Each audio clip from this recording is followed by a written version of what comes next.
এক যুদ্ধেহারা সৈনিক, তার একটি ছোট্ট মেয়ে আছে এবং স্ত্রী আছে, যার কাছে সে ফিরে যেতে চায়, যাদের মায়া তাকে সবসময় ভেতর থেকে কুড়ে কুড়ে খাচ্ছে। সে সত্যিই কি ওই জেল ভেঙে পালাতে পারবে? পালিয়ে সত্যিই কি নিজের মেয়ের সাথে দেখা করতে পারবে? জানবো আজকের এই মুভির মধ্যে। সাল 1945, যেখানে আমাদের দেখানো হয় সাইবেরিয়ার একটি কারাগার ক্যাম্প। এখানে অনেক সৈনিক বন্দী হয়ে আছে। এরা সবাই জার্মান সৈনিক। আসলে দ্বিতীয় বিশ্বযুদ্ধ শেষ হয়ে গেছে এবং এখন জার্মান সৈনিকদের ধরে এনে এই ক্যাম্পে বন্দি করে রাখা হয়েছে এবং এদের দিয়ে কঠিন কাজ করানো হয়। এই বন্দীদের মধ্যে একজন বন্দীর নাম ক্লেমেন্স, যাকে 25 বছরের সাজা শোনানো হয়েছে। মানে পরবর্তী 25 বছর তাকে এই কারাগারে কাজ করতে হবে এবং থাকতে হবে। কিন্তু সে এখান থেকে পালাতে চায়, কারণ সে ফিরে যেতে চায় তার স্ত্রী আর কন্যার কাছে। এই ক্যাম্পে পাহারা খুব করা নয়, কারণ কেউ পালাতে গেলেই তার মৃত্যু নিশ্চিত। চারপাশে শুধু বরফ, হাড় কাঁপানো ঠান্ডা। যদি কেউ পালিয়ে যায়, সেই ঠান্ডায় সে জমে মারা যাবে। কিন্তু ক্লেমেন্সের এসবের কোনো চিন্তা নেই। সে শুধু এখান থেকে পালাতে চায়। এক রাতে সে সুযোগ পায়। কয়লার গাড়িতে লুকিয়ে সে পালিয়ে যায়। রাতের আকাশের তারাগুলো দেখে তার খুব আনন্দ হয়, কিন্তু হঠাৎ গাড়ি থেমে যায়। সে মাথা বের করে দেখে একজন সোভিয়েত অফিসার তাকে দেখে ফেলে। ফলে তাকে আবার ক্যাম্পের ধরে নিয়ে আসা হয় এবং 3 দিনের জন্য মাটির নিচের ছোট্ট একটা সেলে আটকে রাখা হয়। বাইরে বৃষ্টি, প্রচণ্ড ঠান্ডা, কোনো খাবার নেই, কিন্তু সে সহ করে। 3 দিন পরে ওয়ার্ডেন তাকে বের করে আনে আর বলে, তোমার সঙ্গীরা তোমার জন্য অপেক্ষা করছে। সে যায় তার সঙ্গীদের কাছে, কিন্তু তারা খুব রেগে আছে, কারণ ক্লেমেন্সের পালানোর কারণে 3 দিন কেউ কোনো খাবার পায়নি। তারা ক্লেমেন্সকে মারধর করে এবং ক্লেমেন্স গুরুতরভাবে আহত হয়। তখন এক ডাক্তার, যে নিজেও বন্দী, ক্লেমেন্সের চিকিৎসা করে। ক্লেমেন্স বলে, আমি মরতে চাই না, আমি ফিরে যেতে চাই আমার স্ত্রী এবং মেয়ের কাছে। ডাক্তার বলে, এখান থেকে পালানো অসম্ভব, তবুও যদি পালাও ঠান্ডায় মরবে। কিন্তু সত্যি হলো, তুমি যদি নাও পালাও তাহলে এমনিতেও মরবে। এখানকার কাজ সীসা খনন। তোমার শরীরে ধীরে ধীরে এই কাজের জন্য বিষ ছড়াচ্ছে, এতে মৃত্যু অবধারিত। ডাক্তার নিজেও আক্রান্ত। সে ক্লেমেন্সকে তার গরম জামা কাপড়, জুতো, একটা বন্দুক আর খাবার দেয়। সে বলে, আমি তো পালাতে পারবো না, আমি মারা যাব, কিন্তু তুমি পারো। এই লাঞ্চ বক্সটা আমার পরিবারের কাছে পৌঁছে দিও আর বলো আমি আর বেঁচে নেই। সেই রাতেই তুষার ঝড়ের মধ্যে ক্লেমেন্স আবার পালায়। সকালে ওয়ার্ডেন জানতে পারে আর গিয়ে দেখে ডাক্তার মারা গেছে।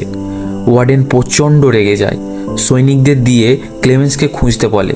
সবাই ভাবে সে মরে গেছে, কিন্তু ওয়ার্ডেন বিশ্বাস করে ক্লেমেন্স বেঁচে আছে। এদিকে ক্লেমেন্সকে দেখা যায়, সে তুষারপাতায় হেঁটে চলেছে। 9 দিন হয়ে গেছে হেঁটে হেঁটে। হঠাৎ সে কুকুরের ঘেউ ঘেউ শুনতে পিছনে তাকায়। সে স্লেজ জাতি একরকম কুকুরকে দেখে তার দিকে আসছে। ক্লেমেন্স পড়ে যায়।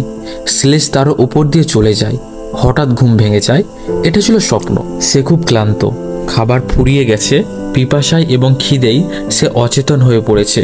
কিছুক্ষণ পরে যখন তার জ্ঞান ফেরে, সামনে একটি সিল দেখে, যা খাবার হতে পারে। সে বন্দুক দিয়ে গুলি করে, কিন্তু সিল পালিয়ে যায়। সে পিছু ধাওয়া করে। শেষ গুলিটা ছুঁড়ে সঠিক নিশানায় সিলকে মেরে ফেলে।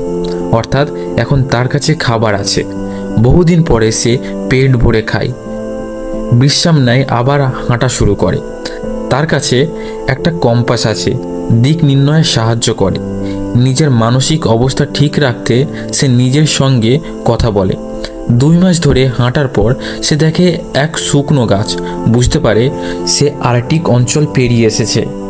এদিকে ওয়ার্ডেন এখনও ক্লেমেন্সকে খুঁজছে। সৈনিকদের আদেশ দেয় 500 মিটারের মধ্যে তাকে খুঁজে আনতে। ক্লেমেন্স এখন জঙ্গল পৌঁছেছে। যদিও গাছগুলো শুকনো, হঠাৎ তুষার ঝড় শুরু হয়। গাছ ভেঙে পড়ে এবং একটা গাছ ক্লেমেন্সের ওপর পড়ে যায়। ভাগ্য ভালো, 2 লোক সেখানে ছিল যারা সোনা খুঁজতে এসেছে। তারা ক্লেমেন্সকে বাঁচায়। 3 জন মিলে কাঠের রফট তৈরি করে নদী দিয়ে চলতে শুরু করে। হঠাৎ নদীর স্রোত বেড়ে যায়, এক সঙ্গী পড়ে যায়। ক্লেমেন্স ঝাঁপ দিয়ে তাকে বাঁচায়, কিন্তু তৃতীয় সঙ্গী ওই রাফটা নিয়ে পালিয়ে যায়। পরে ক্লেমেন্স আর বাঁচানোর লোক ফিরে এলে বোঝে যে তৃতীয় ব্যক্তিটি তাদের রাফটা নিয়ে পালিয়ে গেছে। তবে একটা পর্যায়ে তারা যখন তাকে ধরে, ওই দ্বিতীয় ব্যক্তিটি যাকে ক্লেমেন্স বাঁচিয়েছিল সে সেই তৃতীয় ব্যক্তিটাকে মেরে ফেলে। দুজন আবার যাত্রা শুরু করে, আবারও তুষার নামে। মাসের পর মাস পার হয়।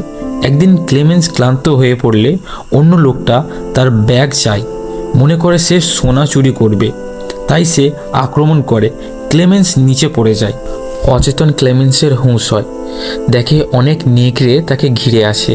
সে গাছে ওঠে, কিন্তু নেকড়েরা পা ধরে ফেলে, গাছ ভেঙে যায়। ঠিক তখনই কিছু স্থানীয় লোক এসে গুলি করে নেকড়েগুলিকে মেরে ফেলে, ক্লেমেন্সকে বাঁচায়। তারা তাদের গ্রামে নিয়ে যায় তাকে। ক্লেমেন্স দেখে সে বেঁচে গেছে। এরপর গ্রামের বার্তায় আসে এক জার্মান সৈনিক পালিয়েছে, কেউ আশ্রয় দিলে তাকে মেরে ফেলা হবে। গ্রামের লোকেরা ক্লেমেন্সকে সেখান থেকে চলে যেতে বলে, খাবারও একটি কুকুর দেয় যেন সে নিরাপদ যেতে পারে। ক্লেমেন্স সেই কুকুরকে সঙ্গী করে আবার হাঁটতে শুরু করে। 1 বছর ধরে একদিন সে এক মিলে পৌঁছয়। কিছু শ্রমিক তাকে দেখে চিনে ফেলে, সে জার্মান। মালিকের কাছে নিয়ে যায়। ক্লেমেন্স তার পুরো গল্প বলে। মালিক মায়া করে তাকে ট্রেনে তুলে দেয়, কিন্তু ট্রেনে এক স্টেশনে থামলে ক্লেমেন্স দেখে সেখানে অনেক সব সোভিয়েত সৈন্য। বুঝতে পারে মালিক ও শ্রমিকরা ওয়ার্ডেনকে আগেই বলে দিয়েছে। ক্লেমেন্স দেখে ওখানে অনেক সব সোভিয়েত সৈন্য। বুঝতে পারে মালিক ও শ্রমিকরা ওয়ার্ডেনকে আগেই খবর দিয়েছে। ওয়ার্ডেন স্টেশনে তার জন্য অপেক্ষা করছে, কিন্তু ক্লেমেন্স ও তার কুকুর ট্রেন থেকে নেমে পালায়। সৈন্যরা তার পিছু নেয়। ওয়ার্ডেন তাকে ধরতেই যায়, কিন্তু হঠাৎ কুকুরটি ওয়ার্ডেনের ওপর ঝাঁপিয়ে পড়ে।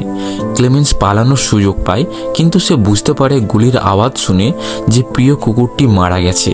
তবুও সে থামে না। একটি ব্রিজে ওঠে, নিচে চলন্ত ট্রেনে ঝাঁপ দেয়, আবার পালায়। এরপর মাসের পর মাস নানা উপায়ে সে তার যাত্রা চালিয়ে যায়। এক মেলায় পৌঁছয় যেখানে খাবার আছে, কিন্তু তার কাছে টাকা নেই। হতাশ হয়ে চলে যেতে চায়। হঠাৎ 2 মেয়ে তাকে দেখে। এক মেয়ে একটি বাচ্চার মাধ্যমে ক্লেমেন্সকে প্যানকেক দেয়। ক্লেমেন্স খেয়ে খুবই খুশি হয়। এখন সে সেন্ট্রাল এশিয়ায় পৌঁছেছে। এক পুলিশ ইহুদি লোক তার ওপর সন্দেহ করে, তাকে অনুসরণ করে। ক্লেমেন্স একটি চার্চে যায়, সেখানে প্রার্থনা করে। লোকটি বলে, আমি নিজেও একসময় বন্দী ছিলাম, চিন্তা করো না, আমি তোমার সাহায্য করব। সে তাকে তার বাড়িতে নিয়ে যায়।